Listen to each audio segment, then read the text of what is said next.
Linda ngaku pergi ke pabrik sabu di Taiwan bareng Irjen Teddy Minahasa. Pak Teddy bilang begini, kamu kenal nggak sama yang bandar yang di sana? Saya bilang, ada Pak Teddy. Pak Teddy bilang begini aja, kita ke sana, kalau mereka mau kirim, kita kawal. Maksudnya gimana Pak Teddy? Ya, bilang aja buy one get one. Bilang begitu. Saya kasih telepon dulu ke sana, saya tanya dulu.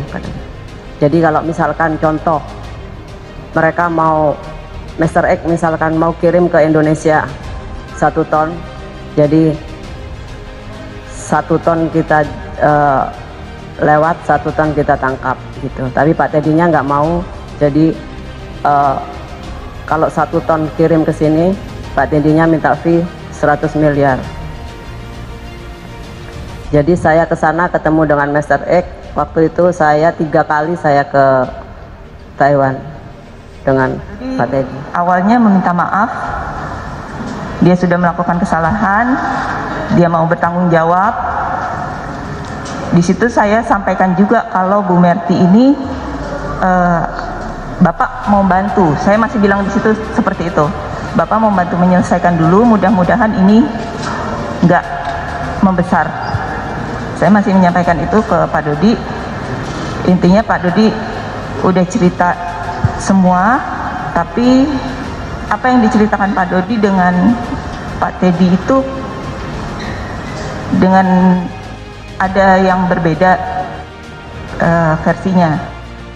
Jadi di situ saya jujur belum yakin dengan Pak Teddy dan penasihat hukum Teddy Minahasa ini dalam tanda petik mencoba memaksakan bahwa ini sebenarnya 140 karena hukumannya ringan, karena dibanding yang 112-114 itu bisa terancam bahkan 20 tahun seumur hidup atau mati. Kalau menjual, kalau ini kan 5 kilo ya, di atas 1 kilo itu dia bisa sampai hukuman mati, makanya itu dipaksakan. Nah, tapi kalau kita melihat substansinya, kita lihat perdebatan ini kan sidangnya terbuka. Saya harus katakan pasal 140 kurang pas, karena ini bukan soal kelalaian. Kita lihat bagaimana kesaksian-kesaksian bahwa ini sudah didesain sebenarnya. Sudah didesain oleh kerjasama, ada polisi, Teddy Minahasa, ada Dodi, kemudian ada Linda, ada Arif, untuk menjual. Dan yang lebih parah lagi, ini dilakukan oleh orang yang mempunyai kekuasaan. Dia ini sedang dalam keadaan yang terdesak, dia sedang dalam keadaan yang ingin merangkai cerita untuk membela dirinya agar sesuatu tidak terungkap. Itu kan ada indikasi ke sana. Nah, hakim pasti akan sangat terpengaruh. Linda Pujastuti alias Anita mengakui pernah pergi ke pabrik sabu yang berada di Taiwan. Linda mengaku pergi ke pabrik sabu itu bersama mantan Kapolda Sumber Irjen Teddy Minahasa. Hal itu disampaikan Linda saat diperiksa sebagai terdakwa dalam kasus sidang narkoba 15 Maret 2023. Linda awalnya ditanya penasihat hukumnya Adril Fiari Purba soal pernyataan Teddy dalam BAP yang menyatakan dirinya diajak ke Taiwan oleh Linda. Di dalam BAP saksi Teddy Minahasa dalam berkas terdakwa Linda, Teddy mengatakan kekesalan terhadap ibu Linda ditipu di Brunei dan di Laut Cina Selatan. Kemudian izin saya, kutip yang mulia, kemudian kedua saya diajak ke Taiwan dan ditemukan dengan pabrik di sana. Pertanyaannya ke Taiwan dan ke pabrik dalam rangka apa? Tanya Adril kepada Linda. Ke pabrik sabu, jawab Linda. Hah? Tanya Adril. Pabrik sabu, tegas Linda.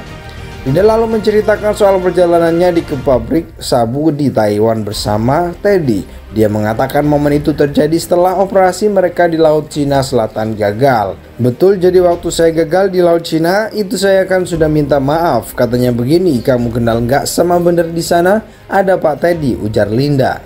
Jadi saya ke sana ketemu dengan Mr. X. Waktu itu saya ketemu 3 kali di Taiwan dengan Pak Teddy, sambungnya. Adri lalu bertanya lagi ke Linda soal apakah betul pabrik di Taiwan yang dimaksud Irjen Teddy dalam BAP-nya adalah pabrik sabu. Linda membenarkannya. Oke, berarti ke pabrik di Taiwan yang diungkapkan Pak Teddy dalam BAP-nya itu pabrik sabu. Tanya Adril dan diamini Linda.